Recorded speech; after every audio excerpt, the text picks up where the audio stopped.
Good morning. Good morning. I hope everyone is well. I had a conversation in a chat, and BGS BGS chimed in, so I'll get to his portion later. But before all that, one thing I put out there was, women are very predatory. And I don't think we talk about it enough in the space.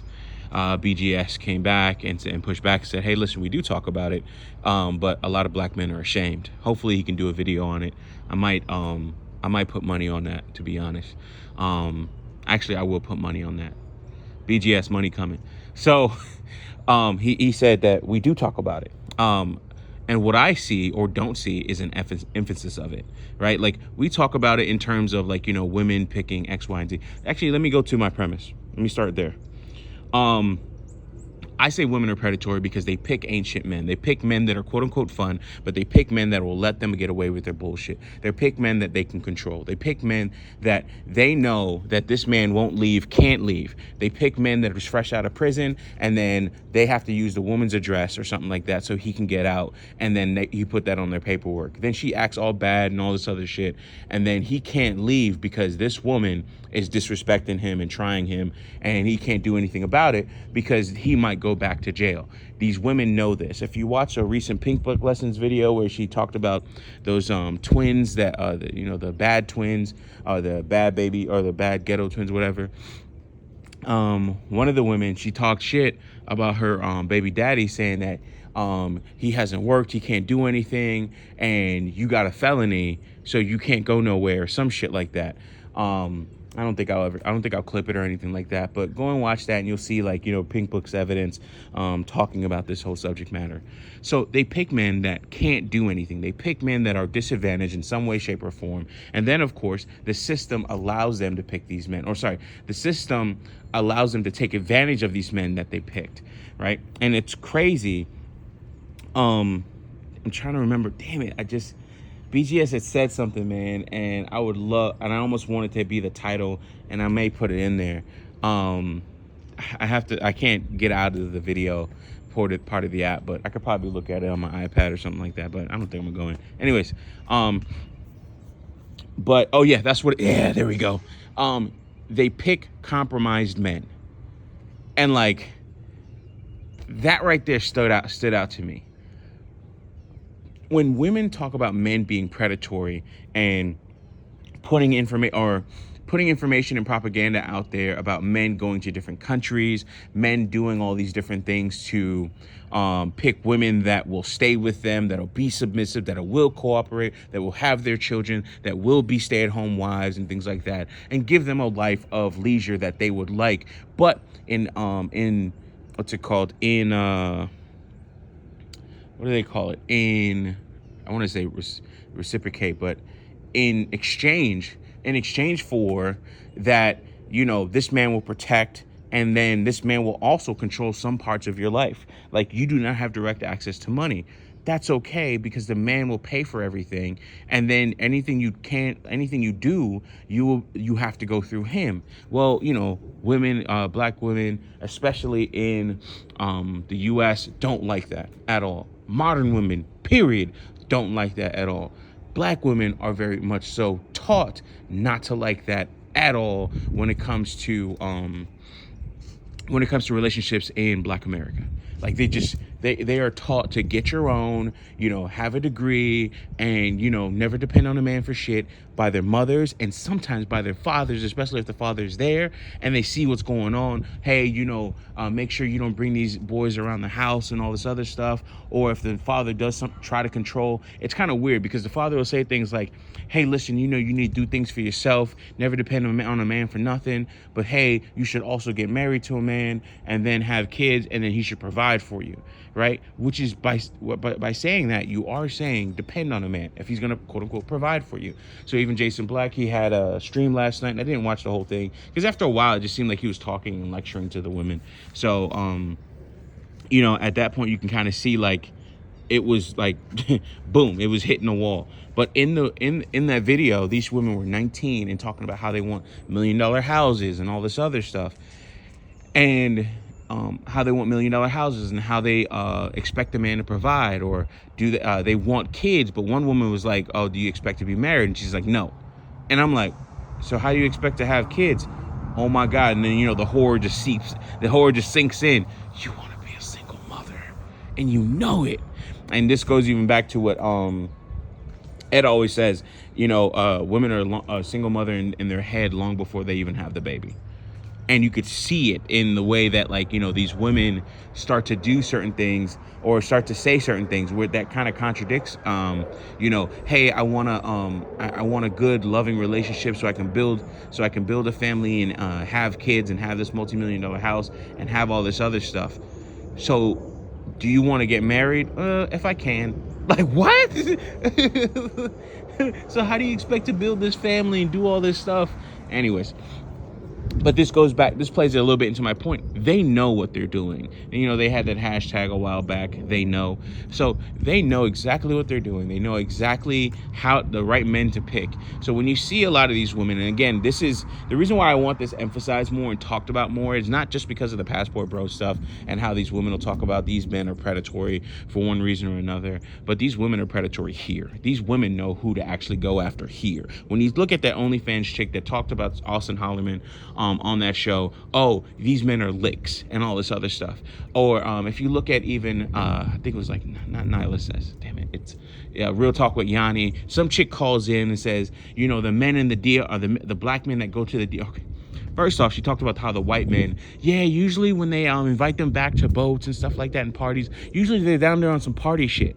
As if white boy partying is usually drinking a copious amount of alcohol, getting fucking wasted, doing some wild shit, maybe one friend getting hurt. How do we fucking know this, and how do we know this, and how is it even portrayed in our media? Is one, we know this because we've been to those fucking house parties, we've been to those college parties where those white guys go fucking crazy and they start doing hunch punch and all this other shit, and then they put a whole shit ton of fucking Everclear in there, and then they, you got the songs White Boy Wasted, and then the fucking movie Hangover. And I think they made 3 of those motherfuckers? I mean, come on now. We know what the fuck they do. And then even in one of the fucking movies, supposedly the dude fucked the lady boy or some shit like that over in Bangkok. It's just like, bro, we know they do this wild shit, but then it's like, it's excused or glossed over as if like, well, hey, when they do it, it's party and good time, as if the woman is actually getting anything out of it, right? Which is the crazy part. And again, that was that one clip. If anything, I need to share my sources. I'll probably listen back to this and then put the sources for all of these things in the description, or in probably in a first comment or something like that. So then, she gets to the black women. But when black men go down there, they're going down there for sex tourism. They're trying to get these wives, and they're being predatory. They're going after these women because these women don't have much. They're not highly educated and all this other stuff.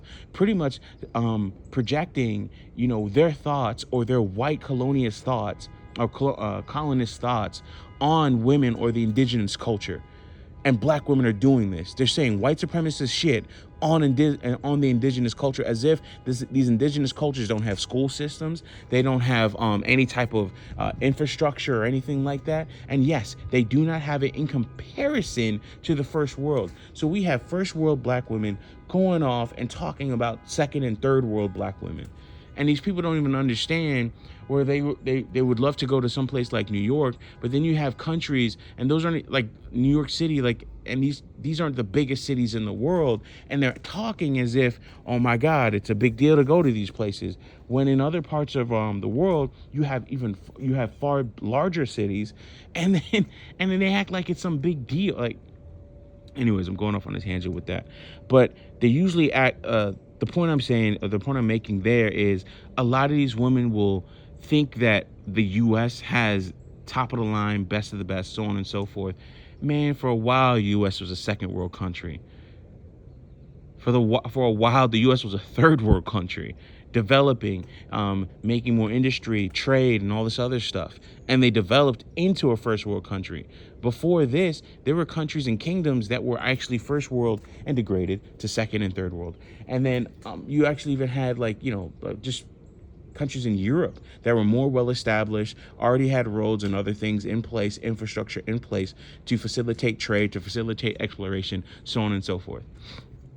And the reason why I say all that, or went off on that little bit of a tangent for the little bit of history that I know, is that a lot of these women will come with their colonialist thoughts. I'm nasal too. They'll come with these white colonialist thoughts, and say these things, and not think to themselves that they're wrong.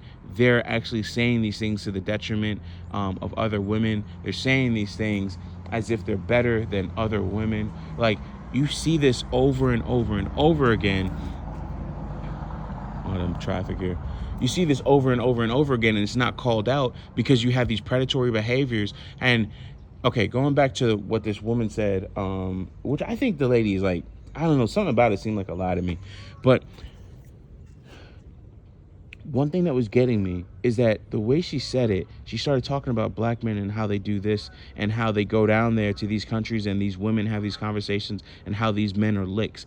And then all I heard, I said, if you took out the country that she was in and replaced it with the USA, it would fall perfectly. It would fit perfectly. It would make total sense that this woman would be saying this about people in the US. Like, or women in the U.S., and saying that, hey, listen, people, men, whatever, would actually go to these women and actually get taken advantage of. And I'm like, am I the only one that sees this? Am I the only one that says, hey, listen, this sounds like women in America?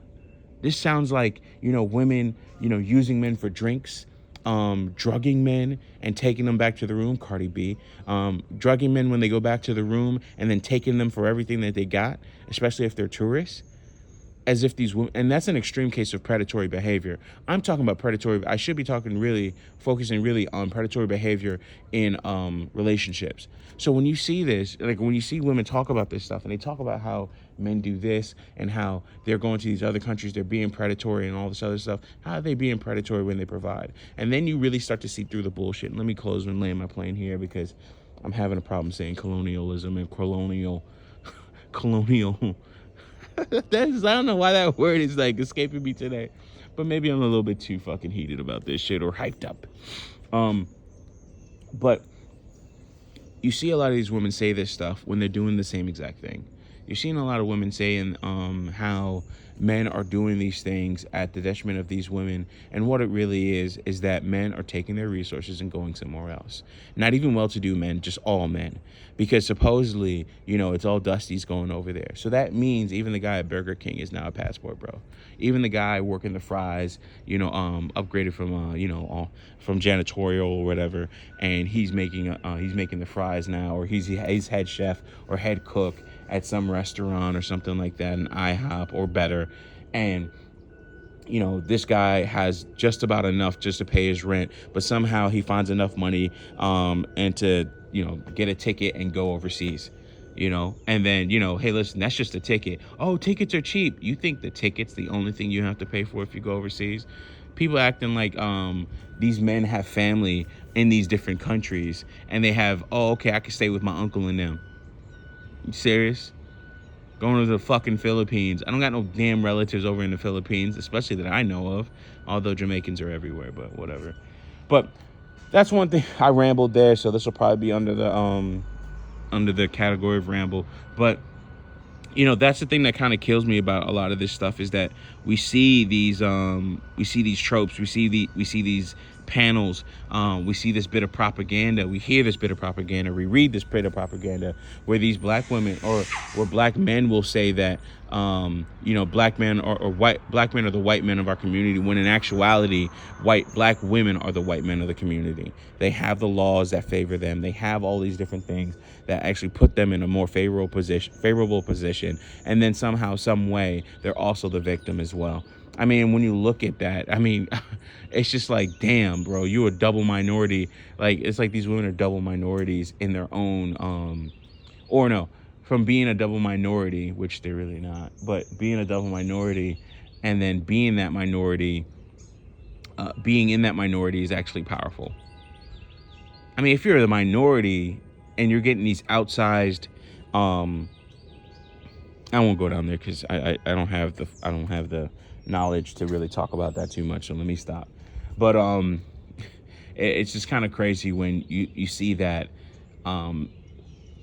the supposed weaker of us, the one that is being the ones that are being oppressed, the ones that are struggling or what have you, are actually the most powerful of us. And people just don't want to admit it. People just like are accepting the lie that these women, it's just lies, man. It's really just lies. Anyways, with that being said, peace. Good morning to all of you.